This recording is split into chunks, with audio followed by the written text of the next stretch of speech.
بسم اللہ الرحمن الرحیم۔ حضرت آدم علیہ السلام کے دنیا میں آنے کے بعد ان کی اولاد دنیا میں خوب پھلی پھولی، لیکن ایک مدت گزر جانے کے بعد وہ لوگ خدا کو بھول چکے تھے اور ایک خدا کی بجائے انہوں نے مٹی اور پتھر کے کئی خدا بنا لیے۔ نہ صرف ان کی عبادت گاہیں بتوں سے اٹی پڑی تھیں، بلکہ ہر گھر میں بت رکھے ہوئے تھے جن کی وہ پوجا کیا کرتے تھے اور ان سے مرادیں مانگا کرتے تھے۔ حضرت نوح علیہ السلام نے اپنی قوم کو اللہ تعالیٰ کے احسانات جتلا کر سیدھے راستے پر چلنے کی تلقین کی اور اس بری راہ سے منع فرمایا۔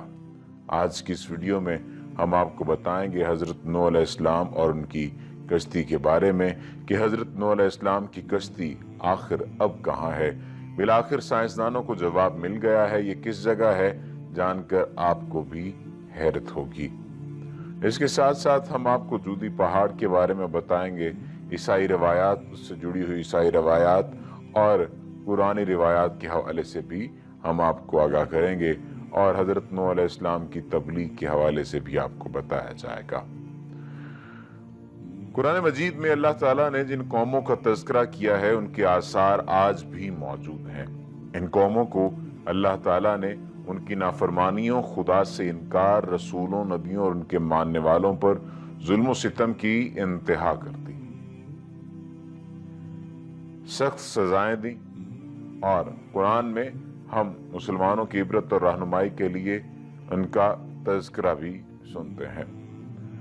آپ نے گزشتہ شماروں میں حضرت صالح علیہ السلام کو قوم سمود پر عذاب کے واقعہ اور اس قوم کے سعودی عرب میں مدائن صالح کے نام سے وادی الحجر میں موجود آثار کے بارے میں ویڈیو دیکھی ہوگی، اور آج بھی ہم آپ کو حضرت نوح علیہ السلام کے حوالے سے بتانے جا رہے ہیں۔ لیکن اگر آپ نے ابھی بھی ہمارے چینل کو سبسکرائب نہیں کیا تو سبسکرپشن کا بٹن دبا کر سبسکرائب کرنا نہ بھولیے، اور آئندہ آنے والی تمام ویڈیوز کو آپ لائک بھی کیجئے، دیکھیے بھی، اور کمنٹس میں بھی ہمیں بتائیے کون کون سی ایسی چیزیں ہیں جو آپ پسند کرنا چاہتے ہیں، یہ کون کون سی ایسی چیزیں ہیں جو آپ کو پسند ہیں، ایسے کون سے ٹاپکس ہیں جو آپ کو پسند ہیں اور جو آپ چاہتے ہیں کہ جن پر ویڈیوز بنائی جائیں۔ حضرت نوح علیہ السلام کو آدم ثانی بھی کہا جاتا ہے، کیونکہ آپ کے افراد، خاندان اور اللہ تعالیٰ کے حکم سے تیار کی گئی کشتی میں جانوروں کے علاوہ ہر شے پانی میں غرق کر دی گئی تھی۔ کشتی پر جملہ 8 افراد سوار تھے۔ حضرت نوح علیہ السلام، آپ کی اہلیہ، 3 بیٹے اور بہویں، باقی تمام مختلف اقسام کے جانوروں کی جوڑیاں تھیں۔ نوح علیہ السلام کا واقعہ اگر سابقہ آسمانی کتابوں کے تناظر میں دیکھا جائے تو توریت، زبور اور انجیل میں بھی ملتا ہے۔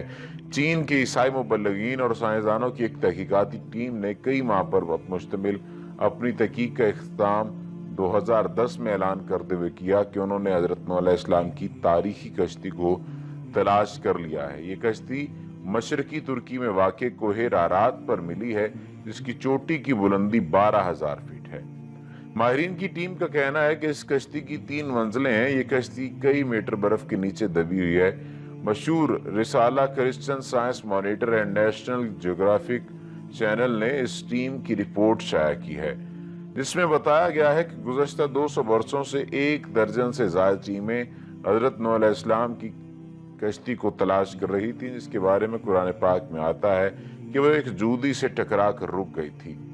چین کے ماہرین کی اس رپورٹ کو امریکی سائنسدانوں نے ماننے سے انکار کیا ہے۔ ان کا کہنا ہے کہ کشتی کے لکڑی کے نمونے جو فورینسک جانچ کے لیے بھیجے گئے اتنے پرانے نہیں ہیں کہ اس کے بارے میں وثوق سے کہا جا سکے کہ یہ حضرت نوح علیہ السلام کے دور کی کشتی ہے، جبکہ چینی ماہرین کی ٹیم کا دعویٰ ہے کہ وہ 99.9% یقین سے کہہ سکتے ہیں کہ یہ وہی کشتی ہے جو حضرت نوح علیہ السلام نے 4800 سال قبل اللہ کے حکم سے بنائی تھی۔ ماہرین کا کہنا ہے کہ اس کشتی کی 3 منزلیں ہیں اور اس میں کئی بڑے بڑے کمرے ہیں۔ ان کمروں میں لکڑی کے ستون ہیں۔ عرب اخبارات نے بھی اس ضمن میں سوال اٹھائے تھے کہ کیا واقعی یہ حضرت نوح علیہ السلام کی کشتی ہے۔ عرب اخبارات نے لکھا کہ چینی اور ترک عیسائی ماہرین اپنی تحقیق کے لیے قرآن کریم کی ان آیات کا بھی مطالعہ کیا تھا کہ جس میں کشتی کے سفر کو بھی بیان کیا گیا ہے۔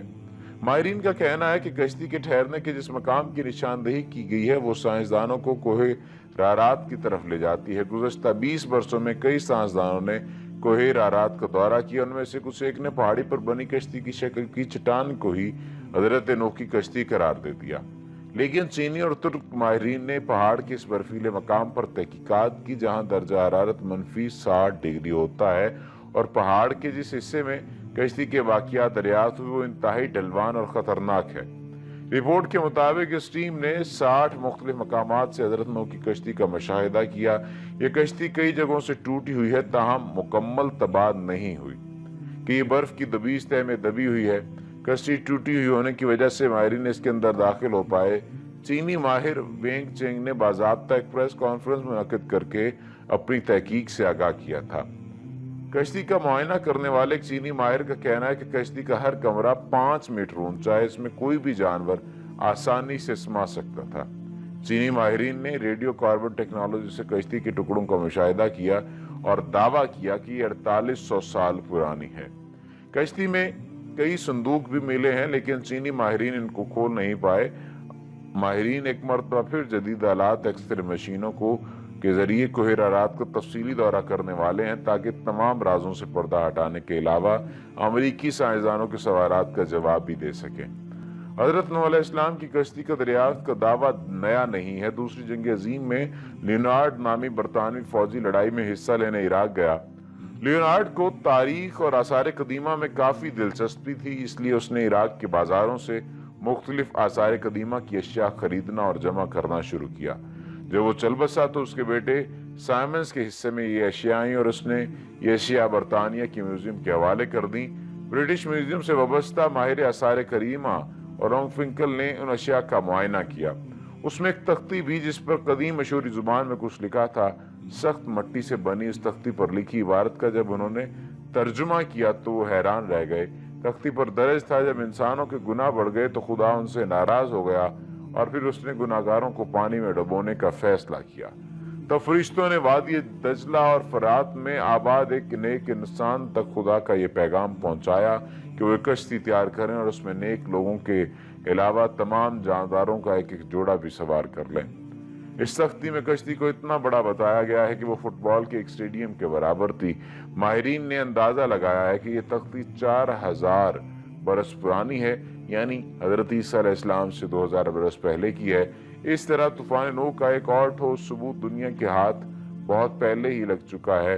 عام طور پر مذہب خصوصاً اسلام کے منکرین جو ہیں ان واقعات کو افسانوی قصے قرار دیتے ہیں۔ یہ تمام ثبوت ان کی آنکھیں کھولنے کے لیے کافی ہیں۔ اس تختی پر یہ بھی لکھا ہے کہ نوح کی کشتی آج کل کی کشتیوں کی طرح لمبی نہیں تھی، بیضوی یعنی انڈے نما تھی۔ زمانے میں دجلہ اور فرات میں اسی طرح کی کشتیاں چلتی تھیں۔ کشتی کے ٹھہرنے کے مقام میں قرآن مجید کے آیت اور سورۃ ہود میں آیت نمبر 44 میں بتایا گیا ہے کہ وہ ایک بلند مقام جودی پر جا کر رکی تھی۔ عراق اور شام کے قدیم باشندے بابل کے دور میں یہ سمجھتے تھے کہ کشتی کوہ کردا پر ٹھہری تھی۔ یہ مشہور پہاڑ جزیرہ ابن مقام یعنی جودی پر واقع ہے، عمر کے قریب ہے، ابن عمر کے قریب ہے۔ یہ مقام بھی اب ترکی کے حصے میں ہے، تاہم عراق کی سرحد اس سے متصل ہے۔ مسلم سائنسدان تاریخ دانوں کا اس حوالے سے بھی ایک موقف ہے۔ مسلم سائنسدان تاریخ دانوں نے کوہ کردا کو ہی نوح کی کشتی کا ٹھہراؤ کا مقام قرار دیا ہے، اس لیے پہاڑ مسلمانوں میں کوہ جودی کے نام سے مشہور ہوا۔ تاہم عیسائی مبلغین کا کہنا ہے کہ کشتی کوہ ارارات پر جا کر رکی تھی۔ یہ پہاڑ آرمینیا اور ترکی کی سرحد پر ہے۔ آرمینیا میں 301 میں ہی عیسائیت کو سرکاری مذہب قرار دیا گیا تھا، اس لیے کہا جاتا ہے کہ اس ملک کی اہمیت بڑھانے کے لیے کوہ ارارات کو نوح کی کشتی کا مقام قرار دیا گیا، اور اب سائنسدان اور ماہرین نے اس کشتی کو اسی مقام پر تلاش کرنے کا دعویٰ کیا ہے۔ کوہ جودی وادی دجلہ اور فرات کے قریب واقع ہے، جبکہ کوہ ارارات اس وادی سے کئی 100 میل دور ہے، اس لیے اس دعوے میں الجھن پائی جاتی ہے۔ حضرت نوح کو آدم ثانی کے علاوہ شیخ الانبیاء کا خطاب بھی ملا، کیونکہ وہ پہلے پیغمبر ہیں جو انسانیت کی طرف بھیجے گئے۔ قرآن پاک میں حضرت نوح کا نام 73 مرتبہ آیا ہے۔